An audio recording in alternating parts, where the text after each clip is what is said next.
From state to state, the trend is clear. Law enforcement agencies are struggling to fill their ranks with qualified applicants, and drug tests may be partly to blame. People trying to be police cannot even pass a drug test. The Bureau of Justice Statistics confirmed in an August 2018 report that the country's approximately 700,000 full-time police officers had fell by about 23,000 from 2013. The National Police Support Fund called the police recruit shortage and complex. Drug testing could be blamed. Wow.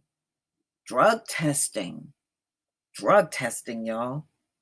You would think if anybody wants to become a cop, they would definitely make sure they can pass the drug test, but not in America. Some recruiters say the job market is rife with other more attractive and less dangerous jobs. Some blame the controversies resulting from increased scrutiny. Some law enforcement officers have been exposed to with the rise of cell phone recordings and viral videos of police brutality. And there are states that try to where police officers were pushing to pass laws to stop people from recording.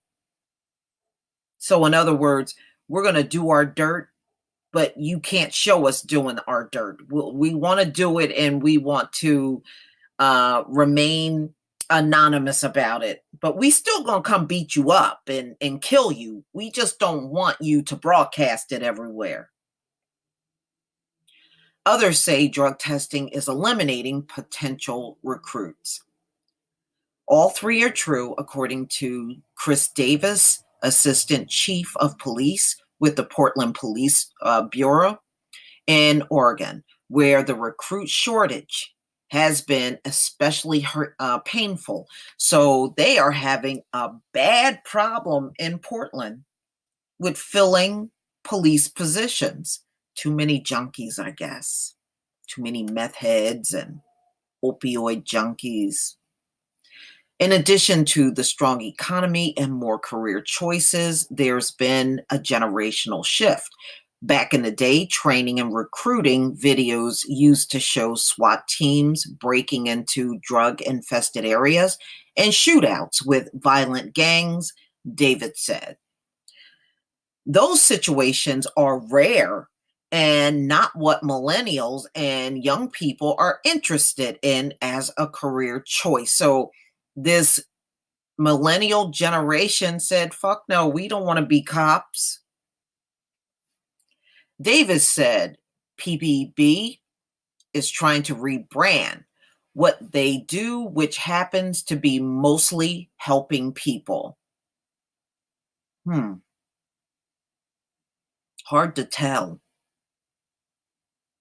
Still, the PPB, which pays $64,409 annually with $5,000 in starting bonuses, is struggling to fill 120 open posts for sworn officers and 36 for non-sworn positions that amount to a 12% vacancy rate. It didn't help when in late March 2019, the PPB did background checks on 61 prospective candidates and only 3 passed. What? Oh my, woo, this is really bad. Wait, you had 61 people applying to be a Portland cop, but only 3 passed the background check? Oh man, y'all are some pathetic people up there in Portland. Out of the 3 who passed, 1 went to another agency. So we only gained 2 recruits, Davis said. Wow. Damn. The 2 biggest problems, Davis told Weedmap News, is past drug use and dishonest uncovered in the recruiting investigation. which are extremely thorough. To join the largest city in Portland's police force as a sworn officer, an applicant cannot have used any marijuana products within the last year. So I guess those other people that didn't make the cut must have had some weed in their system. For non-sworn jobs, which are workers do not carry guns, the requirement is 4 months, free of weed for 4 months. We lose more applicants over the issue of lying about drug use than drug use itself, Davis said. Wow. Polygraph testing for employment purposes in the state of Oregon is prohibited. Hence, the NIDA 5 drug test provided by the National Institute on Drug Abuse, which screened potential police candidates for marijuana, cocaine, oh man, PCP, opiates, and amphetamines. This 5-panel drug screen is a standard used for the federal government mandatory guidelines for workplace drug testing. And because marijuana use is a federal crime, Davis said the PPB cannot legally transfer a gun to a so-called drug user. Some cities have stopped taking those federal restrictions into account because, yeah, they can't get nobody. Portland, Maine is one of the cities that is reevaluating its stance on drug testing for marijuana, according to the police department's new hire information as of March 2018. Recent marijuana use is no longer an automatic disqualifier. Yeah, because they can't, all those potheads up there in Portland and drug users, they got to make changes. It's now being considered in context of the candidate's entire background. Therefore, marijuana use will be reviewed on a case-by-case basis and will be considered based on, but not limited to, recency and frequency. Yeah, but they're lying on the application. No, I don't do drugs, and then they find drugs. Wow. Do y'all arrest them? Oh, I'm just curious. Okay. Former Portland police chief and current commissioner of Maine Department of Public Safety, Michael Sawchuk, called the practice of disqualifying marijuana users as police candidates outdated. I want to look at frequency and recency stuff. If you smoke a joint in a parking lot before you come in to take a test, it's probably not going to go good. Yeah, I would gather that too, Sauce Chalk. Over a year after the March 2018 decision not to disqualify cannabis users, so they made changes. If somebody don't pass a drug test due to marijuana, they're not going to just throw everything out as a disqualifier. We continue to review marijuana use by police applicants, focusing on frequency, recency, and totality of the circumstances.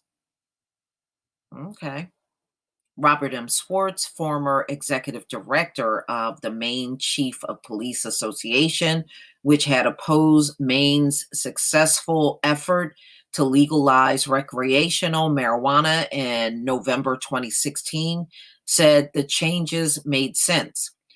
The people you get today who want to become a police officer, very seldom you will find someone who has not tried marijuana, Swartz told the Portland Press. So in other words, there are a bunch of potheads there. So let's accept that fact, but don't rule them out for that reason. Shouldn't police department in Oregon, in which 1973 was the first state to decriminalize cannabis, which approved medical marijuana in 1998 and which approved adult use marijuana in 2014, consider doing the same. Portland, Oregon's assistant police chief says no. We are obligated to adhere to the federal government's categorization of marijuana as a Schedule I drug and to be a 100% drug-free workplace, Davis said. What other agencies are doing with drug tests and restrictions on marijuana users, shrinking the pool of recruits and police officers retiring faster than departments can fill the vacancies. Other police departments are adapting. According to a report by the Police Executive Research Forum, some police recruits are relaxing rules on past drug use, while other departments are offering large bonuses, 4-day work weeks, or even changing their standards to tattoos. But you know what? How do you relax the rules for marijuana to hire cops, but then you turn around and send your cops on the street busting people for marijuana? Major contradiction, y'all. Major contradiction. To me, if you're going to do away with drug testing for marijuana for cops, then you should not be out here nabbing people for marijuana. If I'm not right on this and you feel that I'm wrong, please, ladies and gentlemen, put it in the comment section. I don't believe there should be double standards. I mean, America operates on double standards, but I think it's wrong to have double standards in this case. So far, not much seems to be helping. Of the nearly 400 police departments surveyed by Perf, 66% said their number of applicants was still decreasing.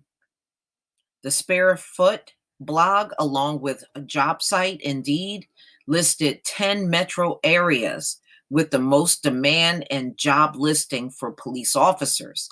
5 are in California, and the others are in Washington, D.C., Denver, Atlanta, Houston, and Dallas. Adult use marijuana is legal in California, Colorado, and the District of Columbia. The Dallas Police Department under Chief U. Renee Hall, whatever, is taking another look at applicants who would normally not qualify because of minor drug use infractions. They will now be viewed on a case-by-case basis. Again, if you're going to relax the rules for marijuana just to hire cops, you need to relax the rules for everybody. A new theory of policing. It wasn't always this difficult. A decade ago, the Seattle Police Department received 3,000 applicants for just 10 openings, according to ABC News. In 2018, Seattle police recruit applications declined by nearly 57% in a department where the starting salary is $79,000, and the city council recently approved a $1,500 signing bonus. Jeffrey Fagan, professor of law at the Columbia Law School in New York, has an entirely different take on how to deal with the police shortage in the U.S., and it is not higher pay or marijuana related. It's a question we never really ask. How many police officers do we really need? Okay. We only ask how many police we can afford, said Fagan, whose research and scholarship examines policing, the legitimacy of criminal law and capital punishment, and juvenile crime and punishment. I don't think the answer is more police. The answer is a smaller number of smart police. They got smart cops in America. Okay. More temperate, seriously well-trained and highly regulated professionals, said Fagan. via email, and far fewer of them. So much for passing police jobs from generation to generation in families, you know? In fact, the few police that I spoke to here in my state, they said they don't want their kids to be cops.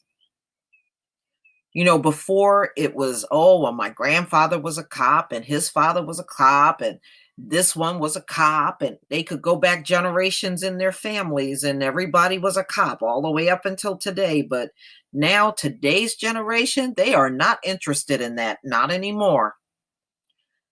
So now you see nationwide shortages in policing. You know, ladies and gentlemen, just looking at these bad cops out here, I'm starting to believe this is a good thing. But tell me what you think. Please leave your comment and subscribe. Don't forget to hit on the notification bell, and I'll see you on the next video. Peace, family.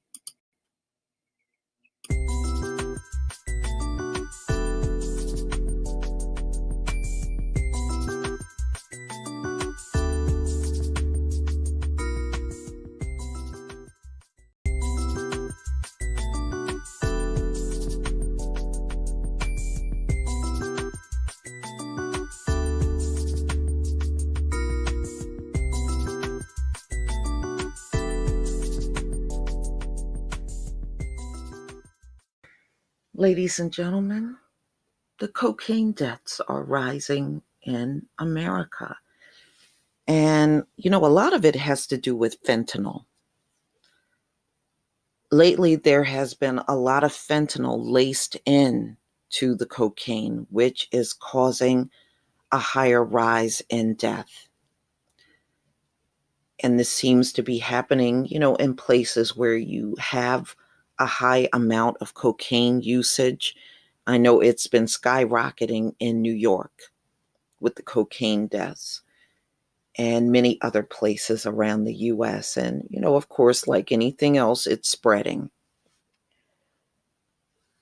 So this came out on Fox News, May 4th, 2019. Opioid plague helps explain rise in cocaine deaths report. Death by cocaine is rising in America, and the opioid plague, the nation's deadliest overdose epidemic, is at fault. Health officials said Thursday. Researchers at the Center for Disease Control and Prevention found that nearly 3/4 of the deaths involving cocaine in 2017 were among people who had also taken opioids. You know, I did some stories on, you know, what they were finding in coroner offices, and they said the average person that comes into the coroner's office have 2 to 3 different mixes of drugs in their system, and sometimes all of that along with alcohol. So I'm not surprised that it's cocaine users, and they also are using opioids. But deaths involving cocaine alone also increased, said the CDC's Lauren Scholl, one of the study's authors. The researcher did not look at why cocaine deaths have been increasing. The new report goes through 2017, the last year for which complete statistics are available. After several years of decline, overdose deaths involving cocaine began rising around 2012. They jumped then a third between 2016 and 2017. Ohio was the state with the highest cocaine death rate. Well, imagine that. They are the same state that has the highest opioid death rate, too. They're definitely up there. But the largest relative increases were in Wisconsin and Maryland. The increase in cocaine deaths at least partly reflect trends in deaths from heroin, fentanyl, and other opioids. Many overdose deaths involve several different drugs. Yeah, that's really consistent with most of these medical examiners say. Health officials say about 70,000 Americans died of overdoses in 2017. And then again, they are lowballing the numbers, y'all. It's way higher than that. The CDC only reports from 22 states, not all 50 states. So any numbers they give you is an undercount. Nearly 48,000 involved at least one type of opioid. About 28,000 deaths involve fentanyl or some other synthetic opioid. 15,000 involved heroin, and 14,500 involved prescription opioids. Just under 14,000 involve cocaine, according to the new report. Some preliminary data from CDC suggests that deaths from cocaine continued to rise early in 2018, but may have leveled off last summer. But this is just provisional data. Caution, one of the CDC reports. Other author is Bazi Carilsa. Okay. Ladies and gentlemen, it's just another thing killing these folks by drug usage. It is one of these things they absolutely cannot control in America. They let it spiral so badly out of control. This is why they come out strongly talking about it's a public health issue. It's a public health issue because they don't want to mass incarcerate their own people. That's what it really boils down to. Okay, so don't let them try to fool you with this, oh, we've changed, we see things differently. They haven't changed, because if they really change, they wouldn't be jailing Black men of marijuana today. How come that doesn't fall under public health? There's a reason for that. So until they get everybody on the same page, I'm not going to fall for this public health stuff. They just don't want to jail their own people for drugs like they did during the crack epidemic. Because if they did, you would see them getting mass incarcerated big time.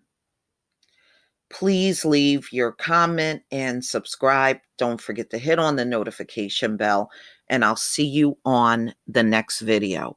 Peace, family.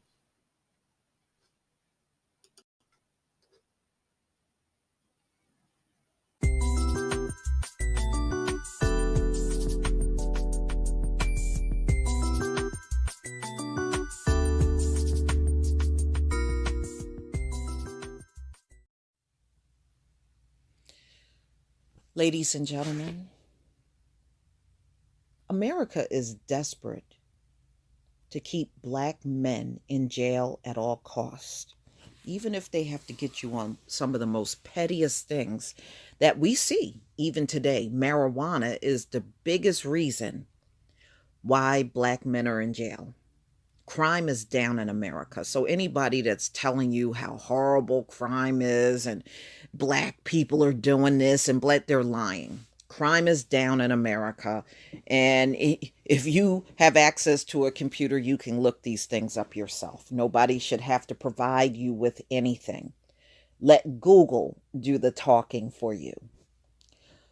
So one of the main reasons why I believe they are going to keep hanging on for dear life and jailing Black men for marijuana is because of the money that is being made through corporations behind bars. If they let a big bulk of the population of prison go, the prisons will fall. Okay? They will not be able to keep prisons open If marijuana is no longer a reason for conviction, America jails will fall. Okay? They don't have enough people in there for any other type of crime that can get all of this work done. And you see from the rape convictions, they refuse to jail their own people. And letting black people go means the prison industry falls, because the bulk of them are in there on marijuana charges. Well, Marilyn Mosby, and I did a video on this, I believe it was probably sometime in February. Um, she came out and said that there were going to be no more marijuana arrests, regardless to the amount of marijuana is found on a person, or even if they have a past conviction for marijuana. You would not have to worry about being jailed anymore. Well, there were two judges that struck this down. Remember, judges are elected. When these judges come up for their next election, you folks in Baltimore, you need to get rid of them.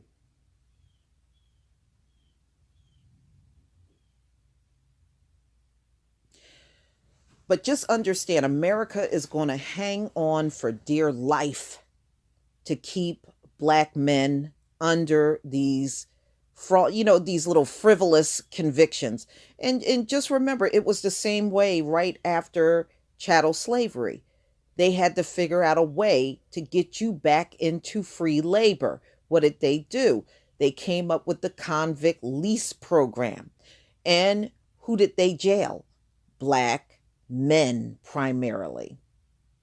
Loitering, vagrancy, unemployment, petty shit. Sometimes you didn't have to do nothing. They just wanted to lock you up, just like we see today. You don't have to do anything to get arrested in America. Okay, you don't have to do anything wrong. You don't have to break a law. You don't have to do nothing. And you will still get arrested in America. That's how badly they have the system rigged up. These folks are desperate. Judges deny requests by Baltimore State Attorney Marilyn Mosby. And I agree with her. She wanted to dismiss thousands of marijuana convictions. City judges have thrown out the request from Baltimore State's Attorney Marilyn Mosby to erase convictions in nearly 5,000 cases of marijuana possession. The decision Friday by Circuit Judge W. Michelle Pearson and District Judge Kathleen Sweeney strike down one of the boldest and most progressive moves of Mosby's administration. And y'all need to get rid of these judges, y'all. In Baltimore, y'all need to get rid of these judges. They are elected. So since they are elected, you can vote them out. In an email Monday, Mosby said she was deeply disappointed. The role that courts play in our society is to be a place of last resort for people who have been wronged, she said.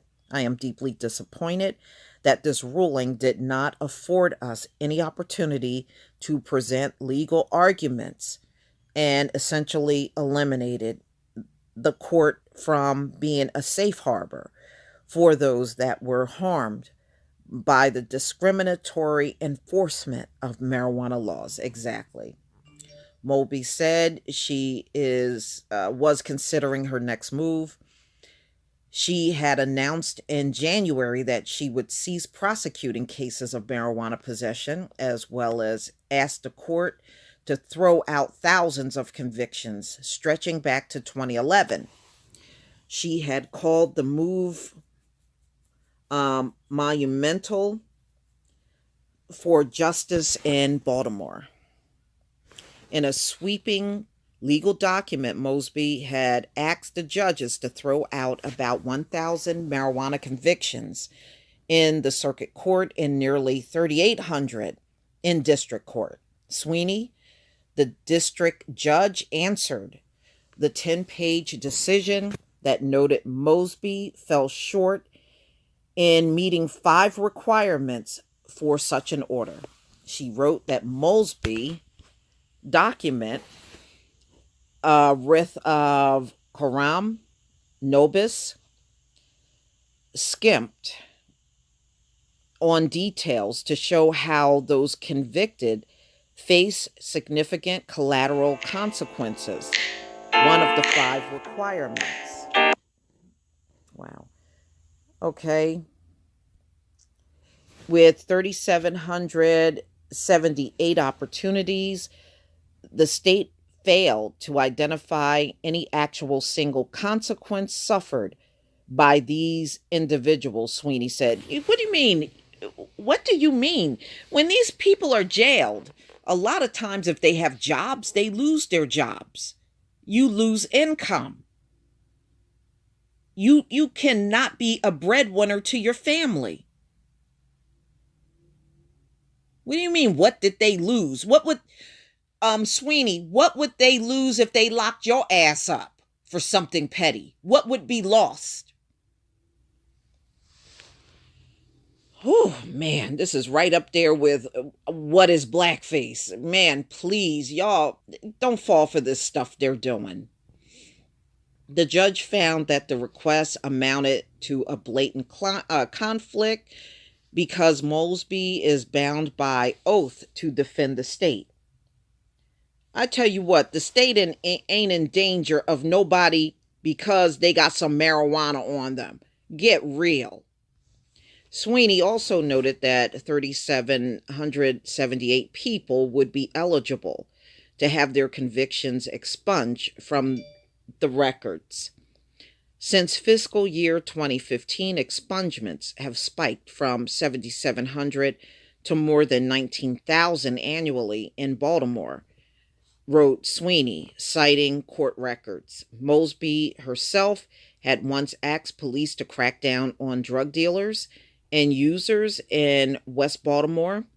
In March 2015, the judge wrote, now this same state attorney claims that drug enforcement in Baltimore City, presumably her own efforts, have had a desperate impact on African Americans, Sweeney wrote. It has. Y'all need to get rid of Sweeney. Whoever she is, y'all need to get rid of this judge. Find out when she's up for election again, and y'all need to go out in droves and get rid of her.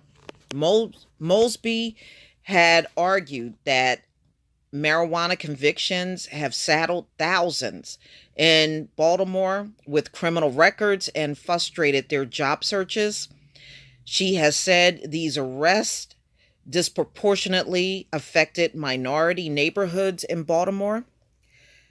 Baltimore police arrest about 1 person a day for marijuana possession, as Mosby promises to end prosecutions.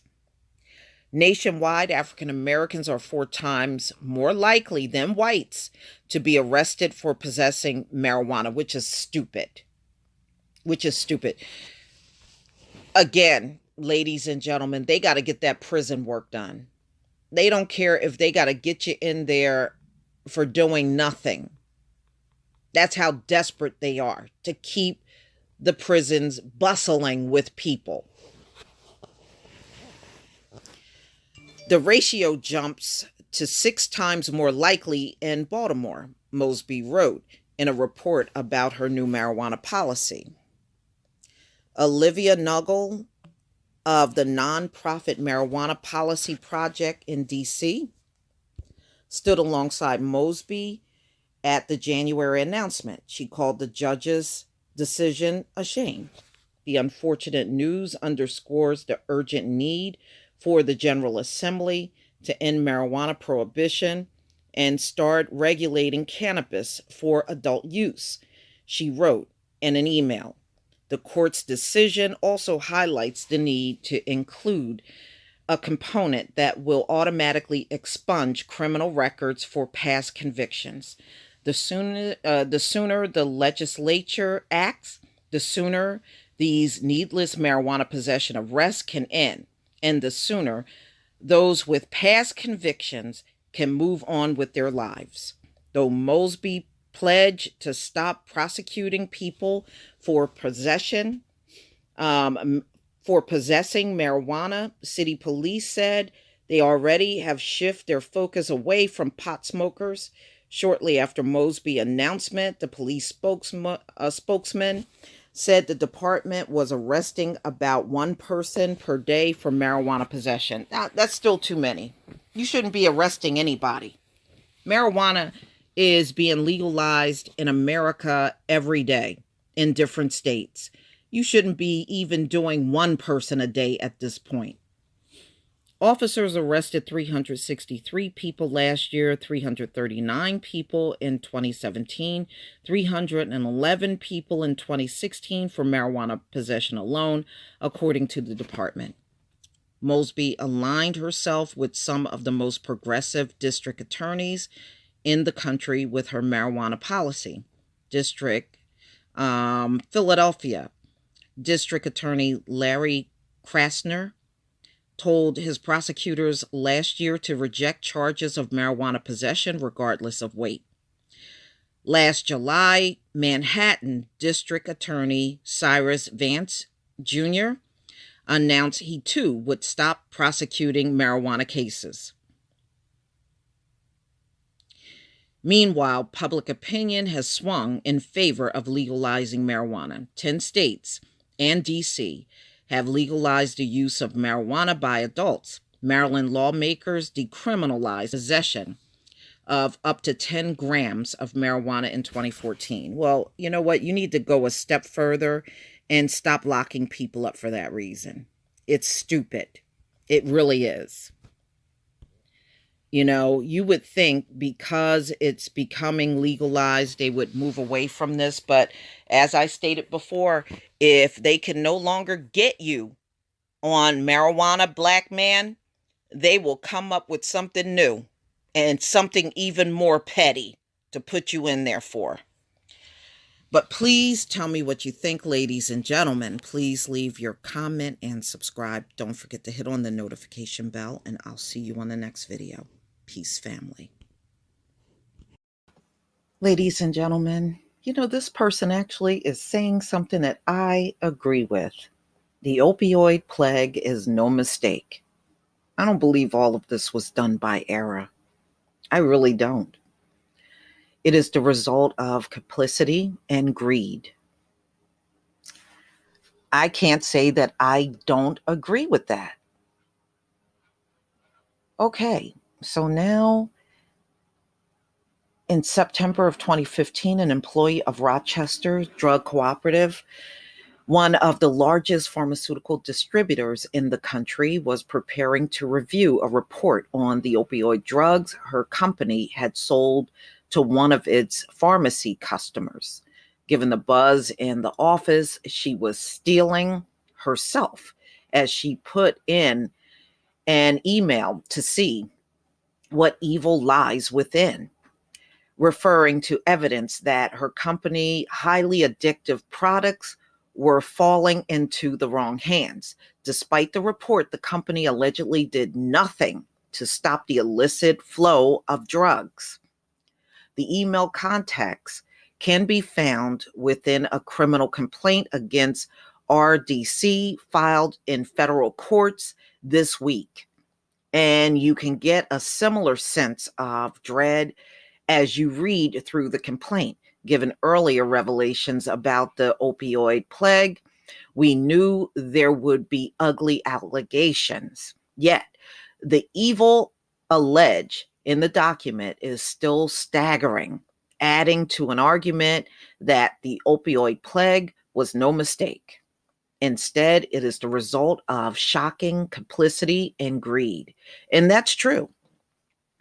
because for every script that your doctor writes, he gets money for that. He or she gets money for that. They didn't care about the health of the people. They cared about filling their pockets.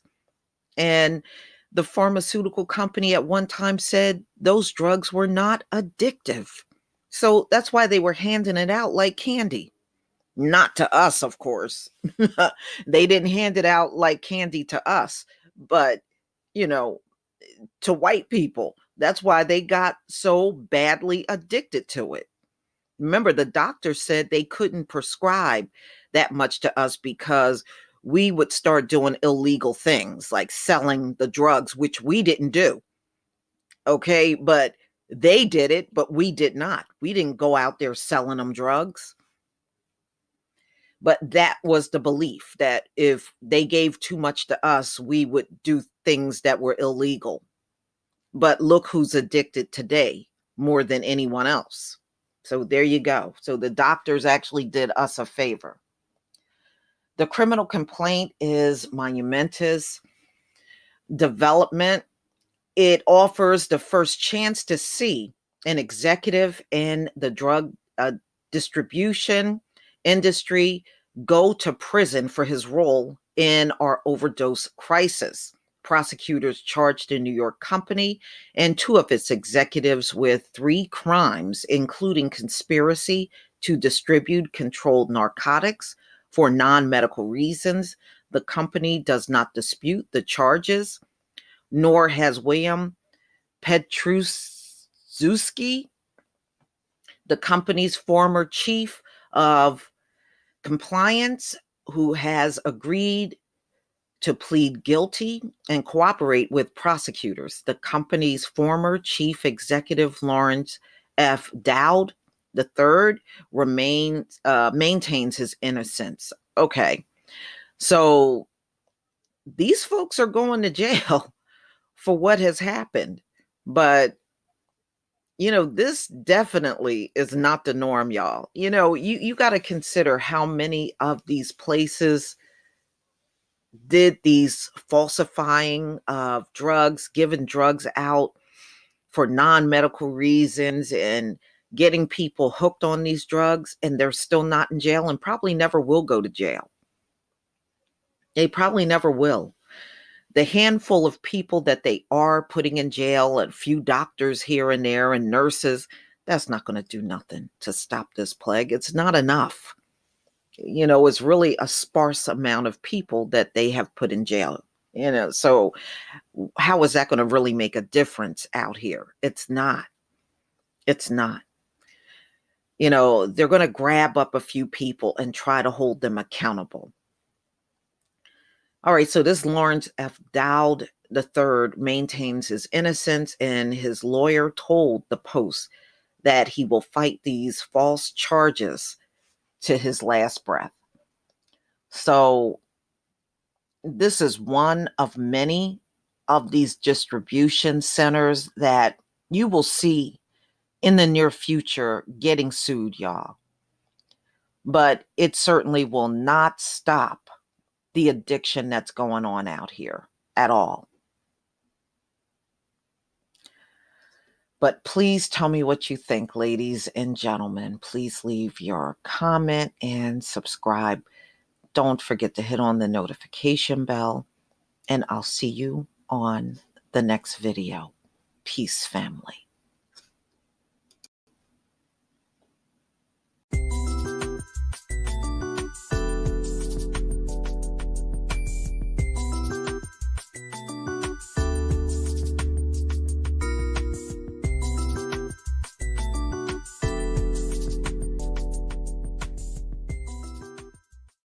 These people are something else, y'all.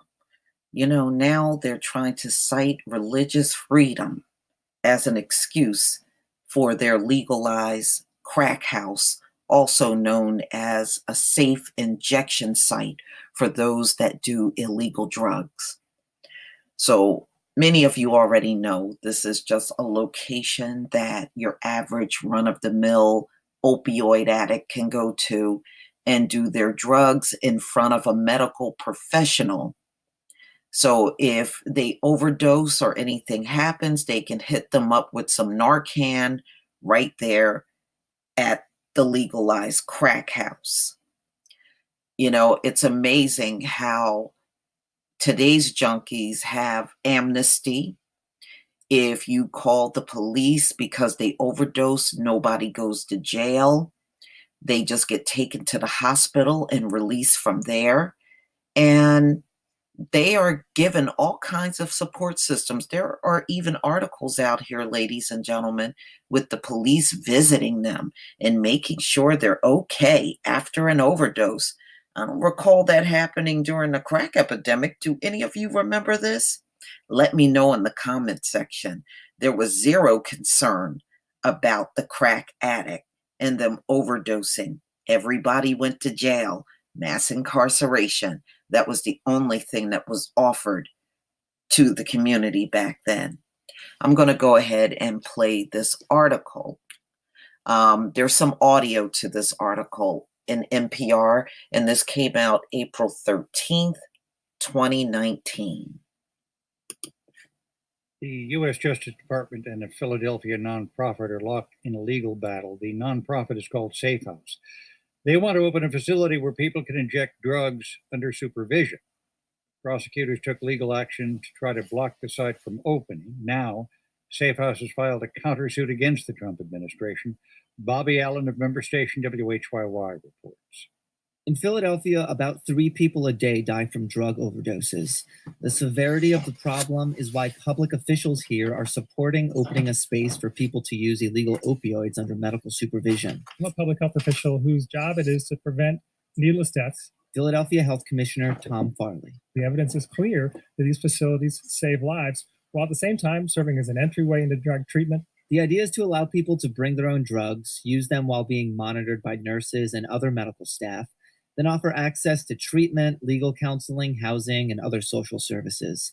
Supervised injection sites have operated in Canada, Europe, and Australia, but one has never officially opened in the United States. U.S. Attorney for the Philadelphia area, Bill McSwain, wants to keep it that way. These are folks who have good intentions, but we think that this step of opening an injection site is a step that crosses the line. The folks McSwain is talking about are the members of Safe House, the nonprofit hoping to launch the country's first injection site this year. So McSwain and the Trump administration sued Safe House. They cite so-called crack house laws that make it a crime to own a property where drugs are being used. In response, Safe House has now assembled a team of a dozen pro bono lawyers and has countersued the government.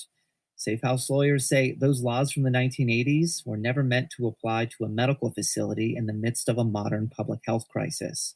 Lawyer Rhonda Goldfein is the vice president of Safe House. If we feel like this is in our power to make this happen or to go down trying, we owe it to all those we've lost. Advocates compare the injection site's life-saving potential to how syringe exchanges helped reduce deaths during the AIDS epidemic. Officials in Massachusetts, New York, Colorado, and California have discussed similar injection site proposals, but because of the legal uncertainty, most of those efforts have stalled. The judge's ruling could reverberate around the country, either paving the way for injection sites or McSwain hopes permanently blocking them. This is something that I think that people will be looking at as, in a sense, a test case that could have implications in other districts. Yet McSwain says there's a big difference between handing out clean needles and inviting people in a space to use their own drugs. In Philadelphia's Kensington neighborhood, opioid user Joe has a different perspective. We're only using Joe's first name since he uses illegal drugs. He's 35, from New Jersey, and used to sell mortgage loans for a living. Now he's in the throes of addiction. It's sad to see the people that are dying, man. I've had so many friends die and so many people that are on this that it's just they're not the same person. And I'm not the same person, and we're not the same people. Joe is standing around discarded needles right across the street from a building Safe House is considering moving into. It's by a noisy train track platform. Joe says he almost died from an opioid overdose. He says if the injection site opens, he'd quickly become one of its clients. Using in front of the medical staff and knowing that someone's educated and trained and they're going to get the proper treatment if they need it. Versus, Joe says, using in abandoned buildings, alleyways, and fast food bathrooms, where often a fatal overdose can happen without anybody watching. For NPR News, I'm Bobby Allen in Philadelphia. Now, ladies and gentlemen, isn't it amazing? They have set up a site for people to do illicit drugs, powerful narcotics that kill people every day. But if you get caught with a little bit of weed, you are going to jail. They are still mass incarcerating Black men over some damn weed.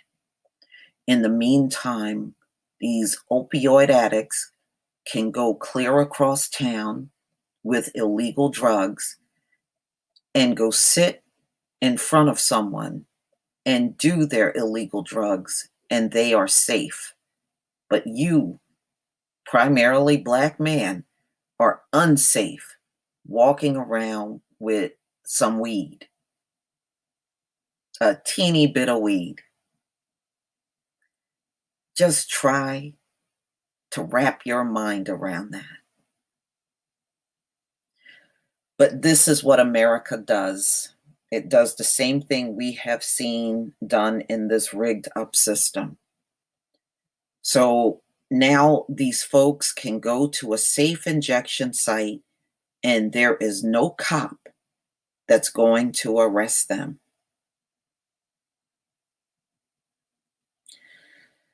Please tell me what you think, ladies and gentlemen. Please leave your comment and subscribe. Don't forget to hit on the notification bell, and I'll see you on the next video. Peace, family.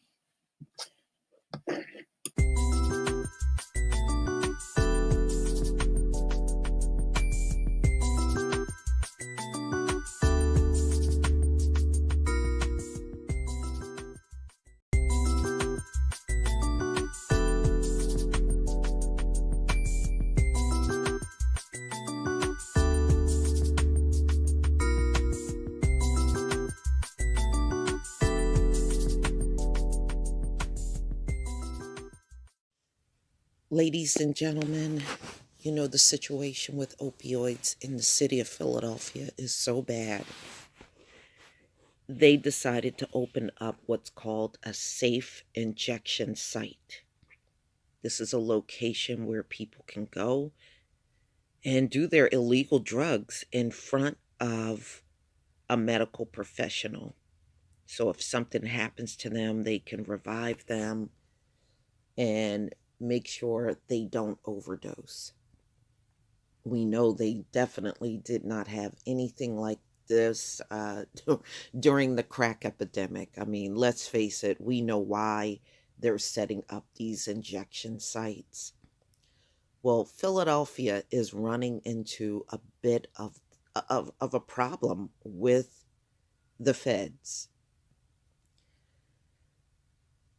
So this came out April 4th, 2019.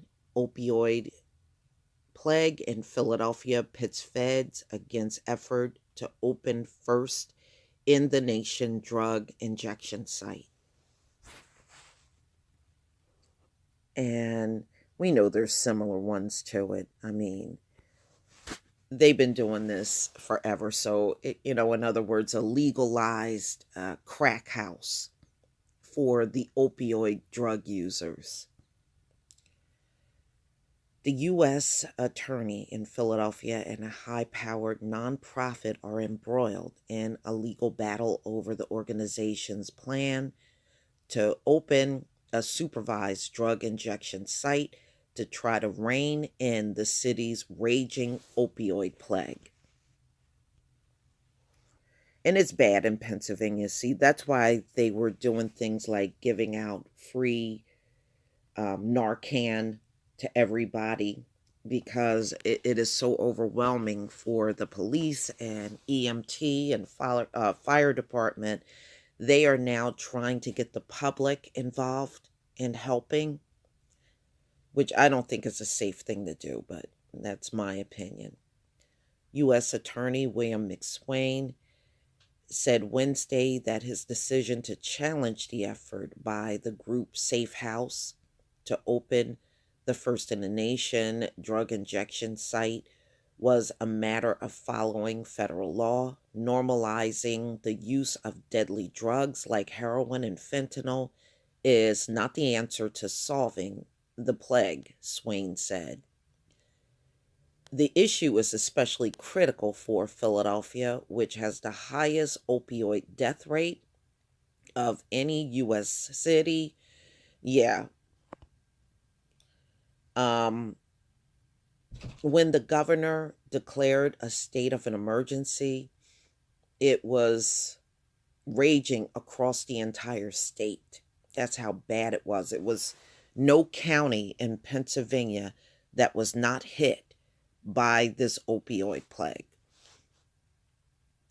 Okay, so the issue is especially critical for Philadelphia, which has the highest opioid death rate of any large U.S. city, with more than 1,000 deaths per year, nearly 4 times its homicide rate. I mean, yeah, this thing has surpassed homicides, car accidents. I mean, everything. Everything. That's why I chuckle when these trolls keep coming around talking about black on black crime. There are more people dying on opioids than black on black crime. And that's really the response you should be giving them from now on. As soon as they come talking that black people are violent and black on black crime, you tell them to do something about their opioid plague, and more people die on opioids than people that die at the hands of other black people. It's a fact.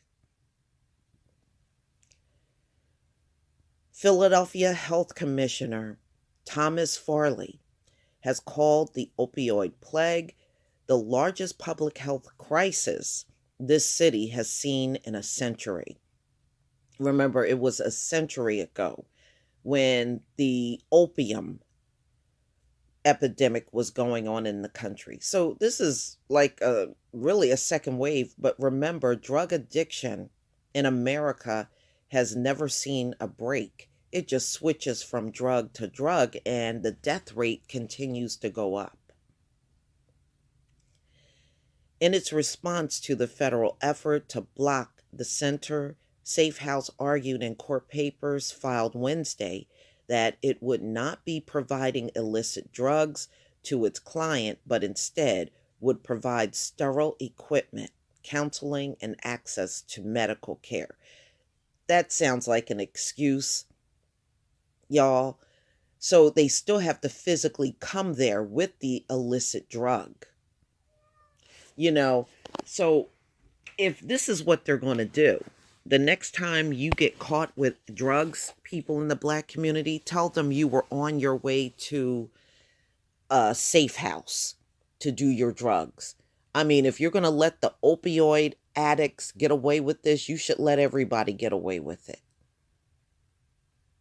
Why not just let anybody come there and do the drug of their choice in front of you? Why are you limiting it to opioids? I can tell you why. Because the face of the opioid addict looks like theirs, Caucasian. That's why. This is why they have given amnesty to the opioid addict, but no one else. How come they won't give amnesty for weed?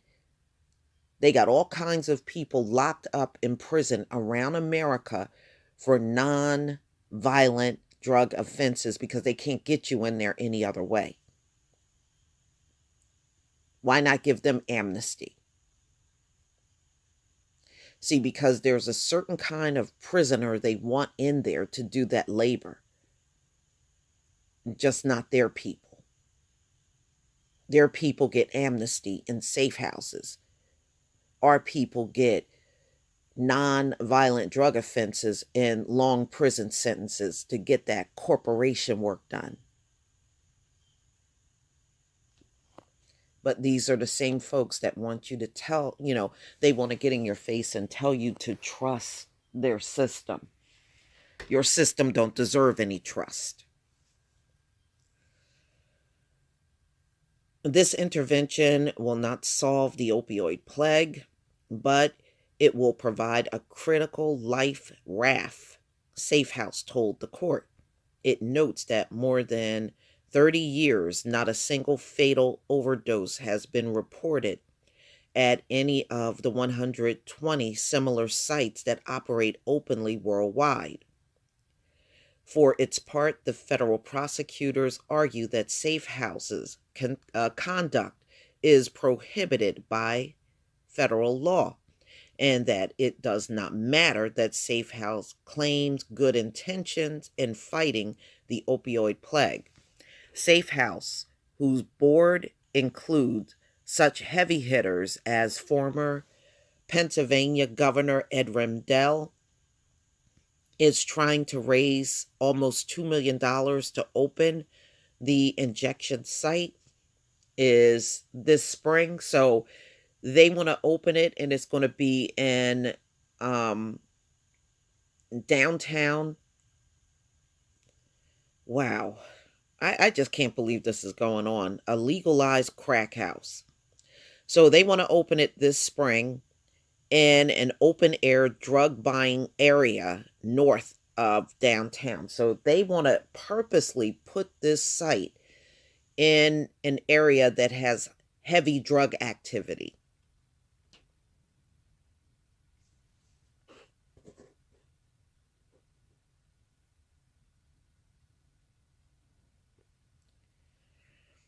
Now, the Philadelphia District Attorney Larry Krashner says the aim was to provide aid at a center for people who face serious medical problems because of their drug use. Wow. I mean, crack was really bad over in the city of Philadelphia back in the day, y'all. I didn't hear anybody come out for a crack addict. Nobody came out for them. They went straight to jail. The only thing they would show you back then was them using the battery ram to bust down the door. And then once they got in the house, what they would do is if there were any dogs or cats or any animals in the house, they'd shoot them in the head. And if crack was found in the house, it doesn't matter if your grandma was in the house at the time, everybody got arrested. That's how they handled the crack epidemic. But for opioids, they want to open up a safe injection site so they can bring their illegal, illicit drugs, sit in front of somebody and do their drugs and not go to jail. We haven't seen them round up opioid addicts and put them in jail at the same level that they did during the crack epidemic. If somebody is in a house full of people and they overdose on opioids, they go in that house and help that person with Narcan. They don't arrest everybody in the house just like the crack epidemic when they did that. I mean, they are just blatant with the double standards. We are not going to prosecute people who are trying to stop people from dying, Krasner said after Swain's announcement. We had 1,200 people die last year. I think it is inexcusable to play politics with their lives. Safe houses. Safe House says its staff will include medically trained professionals, social workers, case managers, and certified specialists in recovery techniques.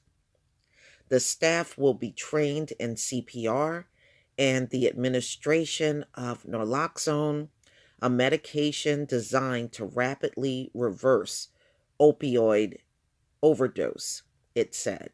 Safe House plans to push ahead its plans despite federal opposition, Rendell said. There is no harm that comes from a facility like this. And if we save even on the low side 25 lives, isn't that worth it? No. No. No, because you know what? The whole thing should be scrapped, y'all. Why? How are you justifying saving opioid addicts, but you're still jailing people for drug addiction that are using non opioids? You know, that's an argument that should be raised. They are putting a high amount of black men in prison for weed, but you are keeping somebody on a heavy narcotic out here in the public for you want them to be free.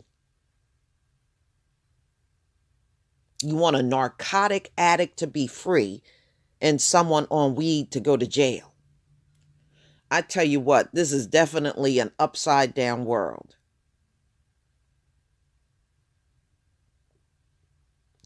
And this is a thing that really should be challenged. How do you label opioids as public health, but all other drugs that people are using out here, you are not labeling as public health? How are you getting away with that? That's what I want to know. How are they getting away with that? So only one drug falls under public health, but the other drugs that people are doing out here, they should go to jail for that. That concept alone should be challenged all across this country.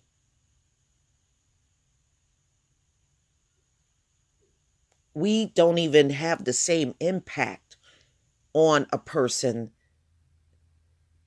than opioids. You don't have to revive anybody on weed with Narcan.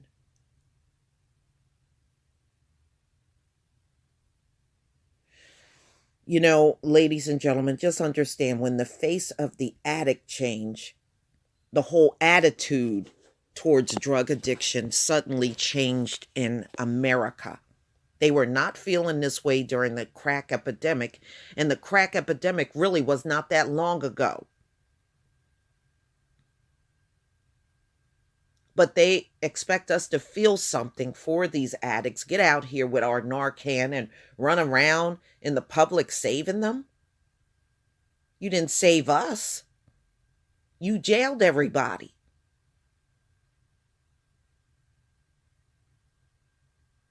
But we know why you're doing it. And I hope these sites get shut down, because it is just another sign of preferential treatment in America. That's all the safe injection house is: preferential treatment. And you don't deserve it.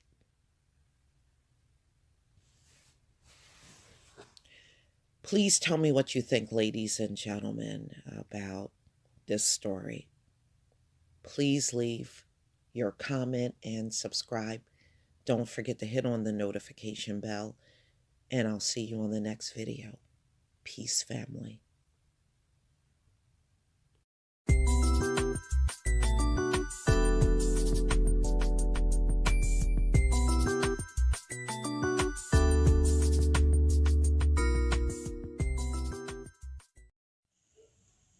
Rick Ross.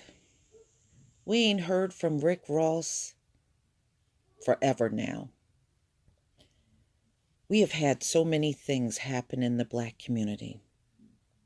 Just over the last week, we saw a white supremacist beat down on a black woman. We have seen the acquittal of the police officer that killed Antoine Rose II. We have seen Trinity Love Jones, mother and boyfriend, be arrested for her death. We have been speaking nonstop about reparations. None of those causes brought Rick Ross out. But the one thing that brought this fathead to the surface is Cardi B. Cardi B. And when he decides to open his mouth, he's defending her. and telling everybody not to persecute Cardi B for what she did. So we are not supposed to say anything about a person that took men into a motel, drugged them up with Percocet. Now, ladies and gentlemen, the opioid epidemic includes Percocets, and people are dying on those drugs every single day across America. Every single day. There's a reason why they give you narcotics for certain things: surgery, tooth extractions, injuries, chronic pain. Because when you take stuff like that ongoing, a narcotic like Percocet, it kills you. The evidence is the opioid plague. So she drugs them up with a narcotic that kills people in this country every day. Brought a tranny in to violate this black man while he was completely knocked out from drugs and alcohol, and then rob him.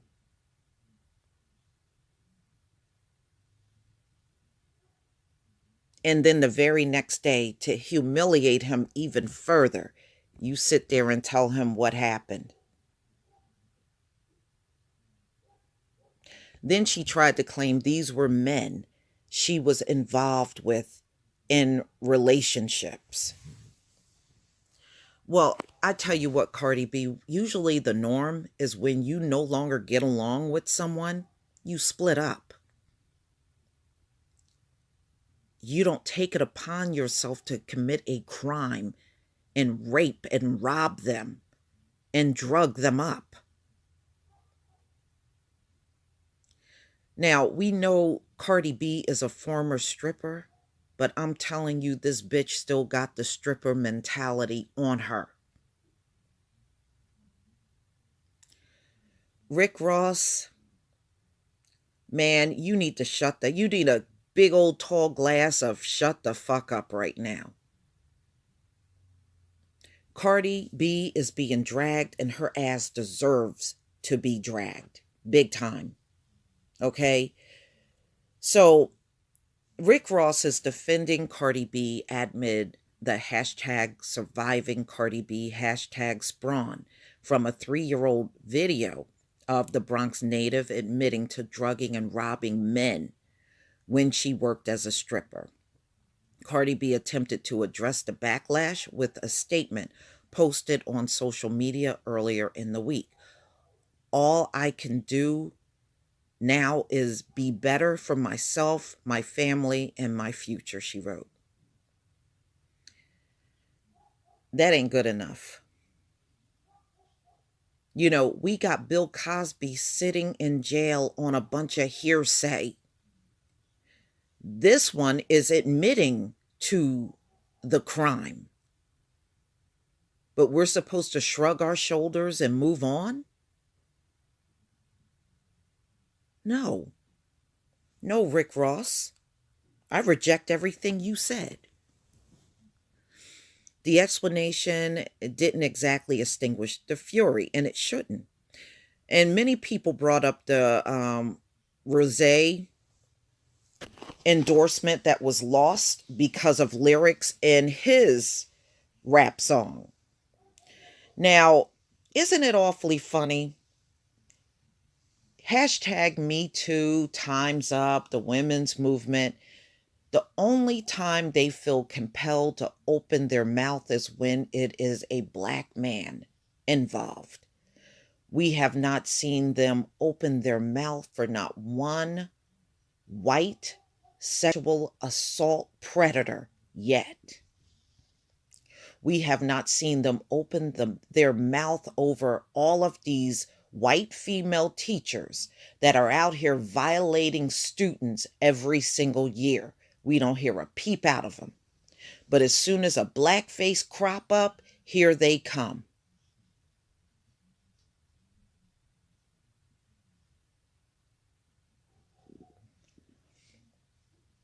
But all the things to step up and defend Rick Ross, this is the cause you want to take up. I got more respect for T.I. T.I. came out and spoke out against the white supremacists that beat down on a black woman. He was the only celebrity that opened his mouth.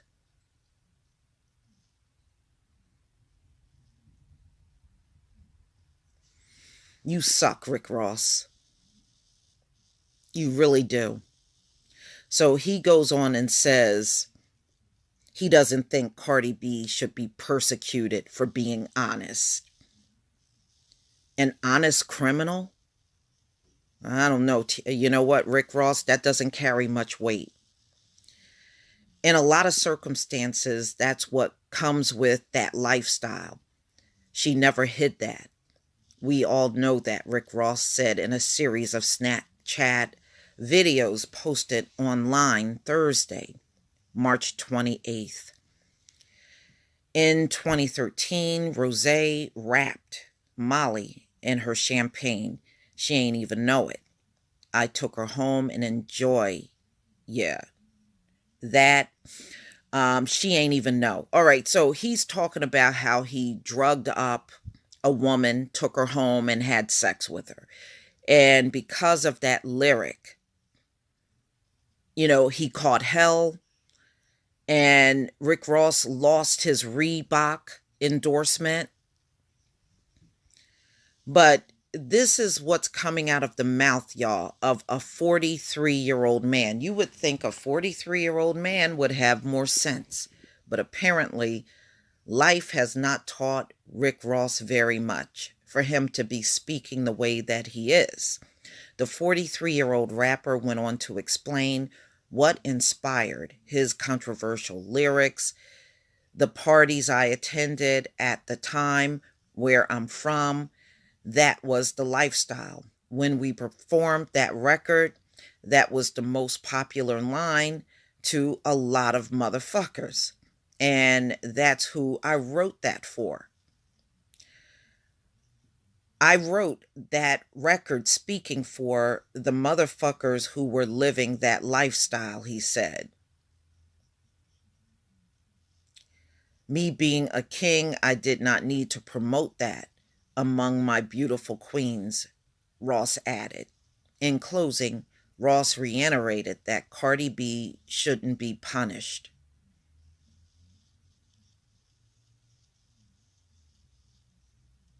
It's amazing. He believes Cardi B, who did commit a crime and admitted to it, should not be punished, but he hasn't said a word about Bill Cosby. We just went on the words of these women that came forward 100 years after it happened.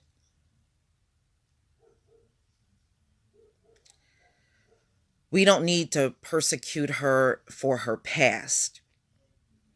We need to be leaders and lead by example. Well, I tell you what, Rick Ross, if this is the example that you are giving us, we don't need no more examples from you.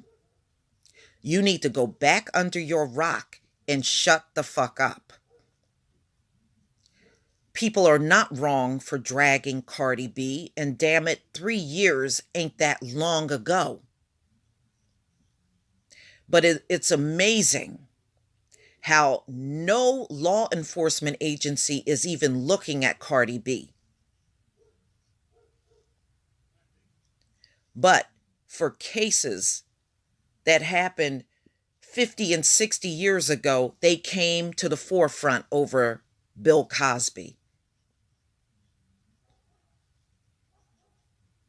But Cardi B, her situation more recent, we need to leave that alone.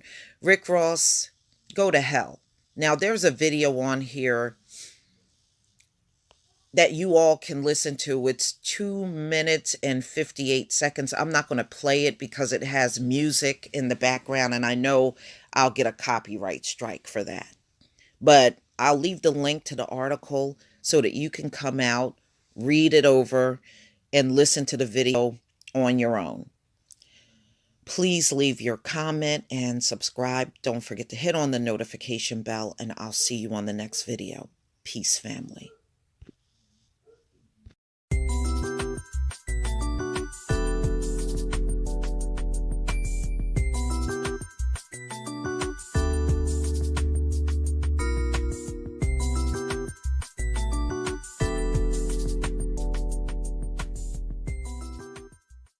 In the past, I did videos on how many of these morgues are running out of space because of the high number of drug deaths that are going on around the country. And I did these stories over 2 years ago.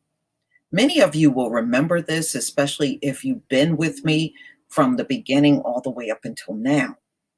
And it is no secret that drug deaths are really the number one killer in America. It surpasses homicides, car accidents, and it's just many things. So I have done stories in the past on coroner's offices that had to rent trailers, refrigerated trailers, rent space in neighboring buildings, or they had to just expand the morgue to add more space. So right now, Idaho, they are running out of space for bodies due to drug overdose deaths.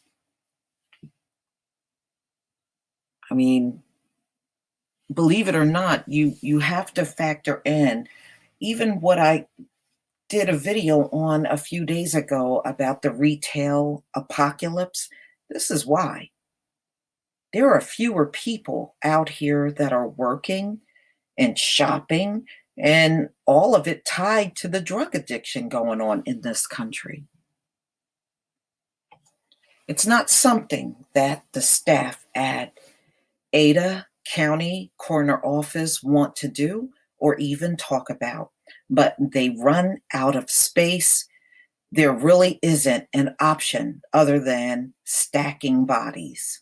Stacking, however, doesn't mean the staff is piling bodies on top of each other. It means that they might have to put two smaller people side by side on the same autopsy table. We want each decedent to have their own table. From a family point of view, it's really insensitive to stack, said Ada County Coroner Dottie Owens, who was reelected to her second 4-year term last November, and noted that known homicide cases have to have their own table for evidence preservation. The cooler at the coroner's office, where bodies are held until they are released to funeral homes, is operating right at capacity most days. It can hold 15 to 18 bodies without stacking. If there are more than 10 bodies, the additional ones have to go on cots and smaller folding tables to fit. The number of bodies that have been processed at the coroner's office has grown significantly in recent years, according to data provided by Owens. Last year, the office took 727 bodies, including 152 out-of-county autopsies, up from 417 bodies, including 92 out-of-county autopsies in 2011. That's a 74% increase in 7 years. The coroner says 7 factors, many of them quite sad, are keeping the cooler full: population growth, drug overdoses, suicides, and an increase in number of unclaimed bodies. Wow. She worried that a weekend when there's a couple of multiple casualty incidents, such as the recent quadruple fatal crash on Cherry Lane near Meridian, could create an overflow. They are busting at the seams, said David Dembowski, owner and funeral director of Boise Funeral Home. The general public, as a rule, doesn't place a lot of value or knowledge in this because it isn't something they normally deal with. But when it winds up on their watch, the coroner's office is a big deal. Boise metro area ranks number 7 on the list of the fastest growing regions in the country, the Statesman reported last year. The U.S. Census said population growth numbers showed that 34 people move to Ada County per day, over 1,000 per month from July 2016 to July 2017. As we continue to grow at 1,000 people a month, or whatever we're growing at right now, this is going to become more of a problem more quickly, Owen said. Yeah, see, you may be moving in a lot of junkies. Ada County Coroner's Office, also called the Morris Hill Morgue, is at 5550 Morris Hill Road, just east of Curtis Road. It's a 2-story building, and it is 26,742 square feet. That's a pretty big building. But the county-owned building was built as a warehouse in 1966 and remodeled to accommodate the coroners in 2002, and it houses more than just Owen's office. In fact, the coroner occupies 13,000 square feet, or about half the building, according to a comprehensive study of county buildings released last June. The morgue also has 2 autopsy suites in a room that is about 200 square feet. The cooler freezer unit where bodies are stored is about 26 feet by 21 feet, or 550 square feet, a floor plan provided by Stateman show. The bodies are brought in and out of the building via a ramp on the west side. They are moved from a van to a funeral cot or gurney, and then weighed and rolled into the morgue. Autopsies are generally done on weekdays unless there's a homicide or other special situation that warrants it on the weekend. The general public never sees the morgue, in part because it's a secure area of the building where evidence must be protected from tampering and theft. There are no family viewings of bodies there. The rest of the building is used for general storage, Ada County Sheriff's Office felony arrest records, county office furniture, and supplies for the county jail. So, I know from the drug addiction stories that I told you in the past that all of these drug fatalities are viewed as homicides. And that hasn't changed. They still view it as a homicide. Excuse me. And this is the sign of the times, y'all. Now, when I did my other story, it was in places like Ohio was a big place. West Virginia, that was another place where they were running out of space. Wow. You don't think about this stuff happening, but things are so bad in this country, and it's a lot worse than they ever will tell you. They are never going to give you the true numbers. Just remember that, of the people that are dying. You are always going to get the watered down version from this government.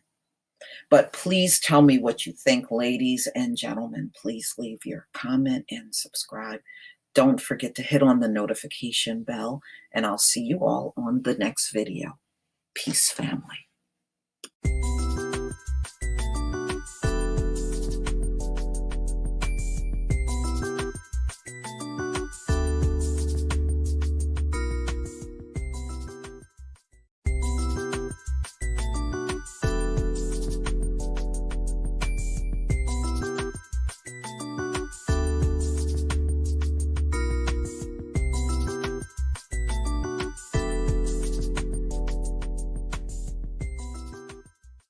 When I first came on YouTube and started doing videos on opioids, one of the big things that came out around that time was the number of white males that were dying from the drug opposed to females. Now, the females are certainly dying from it, but not quite at the same high rate. And another thing that was prevalent was the fentanyl was rising and spreading across the country. Now, recently, China said they got other things they have to do, in their country. They don't have time to worry about all of these fentanyl deaths that's happening in the US. So they are literally not doing anything to stop the fentanyl from coming in. They don't care. They don't care. They said they got to focus on their own people. So here we are today. And what do we see? We see the same thing. White males leading in opioid deaths. This came out in Breitbart, March 25th, 2019. Feds, opioid plague killing young white men more than any other Americans. The nation's opioid plague is killing young white American men more than any other demographic group, new research from the federal government reveals. The latest report from the Center for Disease Control finds that young white men in the United States are dying at the fastest rate from fentanyl, the deadly opioid where 1 pound can kill more than 220,000 people. Yes, it don't take much fentanyl to kill a lot of people. Between 2011 and 2016, fentanyl overdose deaths increased more than 1,000%. And the thing is, it has increased mostly among white men. Now, if a lot of people across many demographics were doing a lot of these drugs, wouldn't it be a mixture of people? But that's not what we're seeing. In 2011, for example, there were about 1,660 Americans who died of fentanyl overdoses.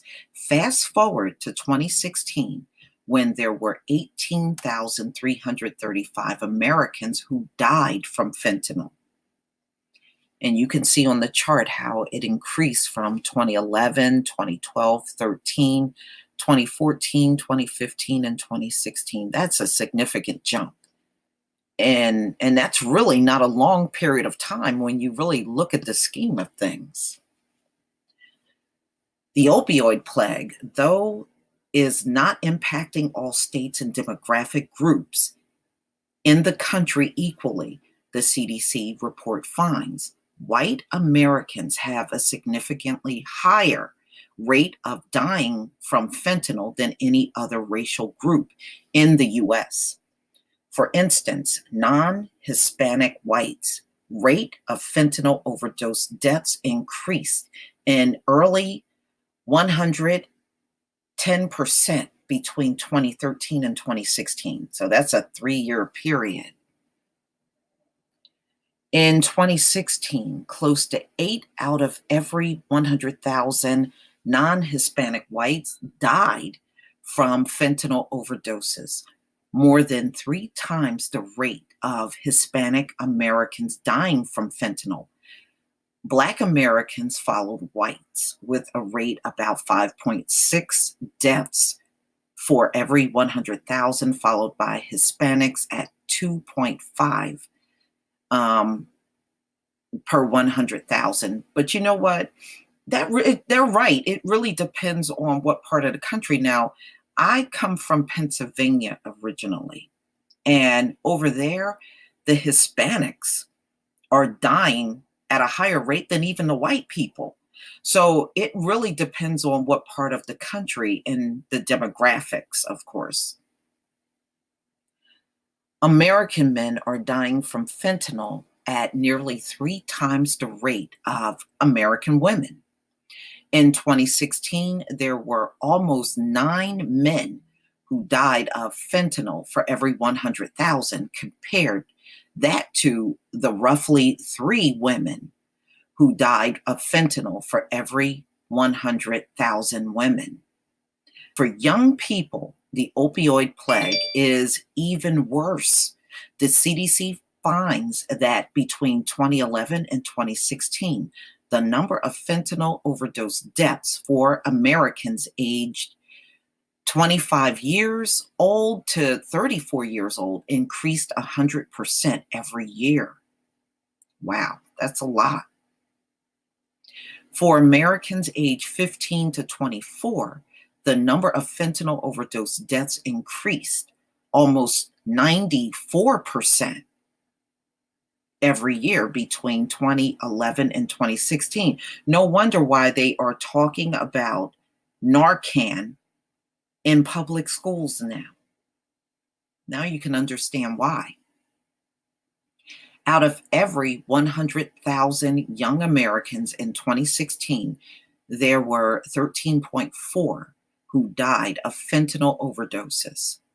For every 100,000 Americans aged 34 to 44 years old, there were 11.4 who died of fentanyl overdoses. And you can see the chart here pertaining to age. Wow. So the biggest group is 25 to 34, then 35 to 44, 45 to 54. And look like the 15 to 24 and 55 to 64 are neck and neck right here. And then it's much lower for the people 65 and older. The rise in fentanyl overdose is concentrated largely in 3 regions of the country, which includes Connecticut, Maine, Massachusetts, New Hampshire, Rhode Island, Vermont, New Jersey, New York, Delaware, Washington, D.C., Maryland, Pennsylvania, Virginia, West Virginia, Illinois, Indiana, Minnesota, Michigan, Ohio, Wisconsin. Wow. In the most northeast states of the country, the number of Americans dying from fentanyl overdoses increased almost 11.4% every year between 2011 and 2016. In the New Jersey and New York area, fentanyl deaths increased 111% every year over the last 6 years. And in the Delaware, DC, Maryland, Pennsylvania, Virginia, West Virginia region, fentanyl deaths increased about 104% every year. Yeah, that's true. I can tell you here in my state, it's going through the roof. It's going crazy in the Northeast. I do agree with this part of the article. Absolutely. The American Midwest saw a 102% increase every year between 2011 and 2016 of fentanyl overdose deaths. Last year, the Immigration and Customs Enforcement ICE agency seized enough fentanyl to kill nearly twice the U.S. population, Breitbart News reported. And for the first time, Americans are now more likely to die from an accidental opioid overdose than from injuries in a car crash. Yes, and even homicides. It surpasses homicides too. I mean, this is a mess that America really is in right now. And they are just really helpless in stopping this thing, especially the way that they're doing it. Drug overdoses in 2017 killed an unprecedented 72,287. U.S. residents, nearly 3 times the number of individuals killed by global terrorism, and 10,000 more than the number of Americans killed in the Vietnam War. And ladies and gentlemen, I always want you to remember, when they give you this 72,000 number, that's based on only 22 states. The other states in the US do not report their numbers to the CDC. So you're really not getting the full picture of how bad it is. Nearly 50,000 of those deadly overdoses were caused by either heroin or fentanyl. So no matter what efforts your agencies like the DEA and ICE and even your postal service make, if China is not going to do anything on their end, all of this is in vain. It really is. This nightmare is still in full effect. When it comes down to drug deaths in America. But please tell me what you think, ladies and gentlemen. Please leave your comment and subscribe. Don't forget to hit on the notification bell, and I'll see you on the next video. Peace, family.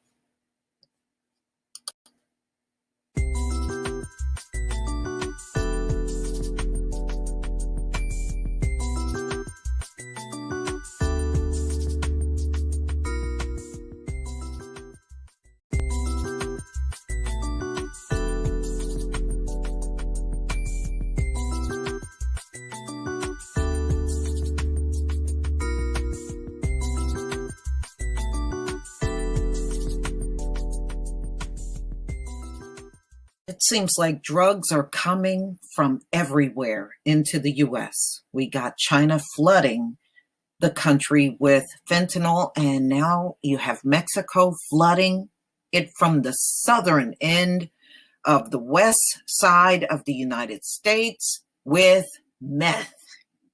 It just never ends, y'all. It never ends. This came out March 19th, 2019. In townhall.com, deaths from meth use rising as Mexican cartels bring more into the U.S. So there is no end in sight. I tell you, if they don't get you with opioids, they'll get you with meth. More methamphetamines is pouring into the U.S. through Mexican drug cartels. The Daily Caller reported Monday. A drug trafficking system from the Drug Enforcement Administration, the Caller wrote, indicates that a total of 347,807 law enforcement meth seizures were submitted to various labs across the country in 2017, according to a Wall Street Journal report. The number is a 118% hike from 2010 submissions. Well, it goes up every year. The DEA is concerned that the rising invasion of meth is foreshadowed a crisis similar to the one fentanyl caused over the past decade. Fentanyl, another synthetic drug, killed more than 67,000 people in the U.S. between 2013 and 2017. Yes, and China already said they're not going to do anything to stop it from coming here. Everybody's biggest fear is what it's going to look like if meth hits us like fentanyl. Yeah, you're right about that. John of the DEA New England office told Wall Street Journal. The Caller added that in 2016, nearly 7,000 people died from meth abuse, according to the Center for Disease Control and Prevention. From 2011 through 2016, the CDC reported the age-adjusted rate of drug overdose deaths involving heroin more than tripled as did the rate of drug overdose deaths involving methamphetamines. Their report reveals that many overdose deaths involve more than one substance, which I did read even a couple of years ago. It is very unusual for the coroner's office to find just one drug in a person's system. Usually it's up to 2 to 3 plus alcohol. The Partnership for Drug-Free Kids wrote that this makes it challenging for first responders to save people when it happens. Members of the DEA put the blame on Mexican drug cartels for importing large amounts of meth, competing against cocaine imports from South America. And by the way, Narcan does not work on ultra lethal fentanyl. That's literally ultra lethal. It gets stronger. Though Congress approved 55 miles of border fencing, the president vetoed the branch attempt to stop his national emergency declaration. The question remains if Trump's national emergency is constitutional. The Attorney General Bill Barr argued last Friday that it is, but Trump predicted that the Ninth Circuit Court will strike down the declaration before it goes to the Supreme Court. So we're not surprised. You know, I've been talking about meth since 2.5 years ago when I started doing videos. So ladies and gentlemen, it seems like nothing is stopping these drugs from coming in, and the deaths are going through the roof. And that is another thing that is alarming people nationwide in this country. But please tell me what you think about this article. Please leave your comment and subscribe. On weed charges, those folks will be released. And I think that's the right